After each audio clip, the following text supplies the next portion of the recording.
যেমন তার শাশুড়ির একটা বক্তব্যে তার শাশুড়ি বলেছে যে সে নামাজের ক্ষেত্রে একেবারে বেখবর। আল্লাহর কসম সে নামাজ পড়ে না।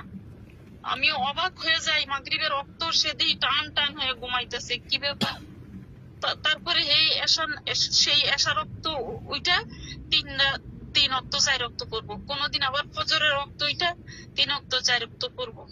সারা দিন কুমিরের মতো ঘুমাইবো, সারা রাত্রি মোবাইল নিয়ে বসে থাকবো, আর আমার মেয়ের সাথে ঘেউ ঘেউ ঘেউ ঘেউ করবো, অমুকরে ভালোবাসি, তমুকরে ভালোবাসি, তুমি একটু আমাকে বিয়ে করায় দাও, তুমি আমাকে একটু বিয়ে করায় দাও। বুঝছেন, তার অনেক নারী লিপসু, তার চোখের হেফাজত নাই। সে অনেক, আমি বইলে শেষ করতে পারবো না। আমি অনেক অনেক অপেক্ষা করছিলাম যে দেখি আলেমদের সমাজে থাইকা যদি তার ইসলাহ হয়, কিন্তু সে অহংকারী, যে নিজের দোষ নিজে জানে যে এটা আমি দোষ করছি, এটা আমি অন্যায় করছি, কিংবা এটা আমার গুনাহ হয়েছে, সে তওবা করে ফিরে আসে।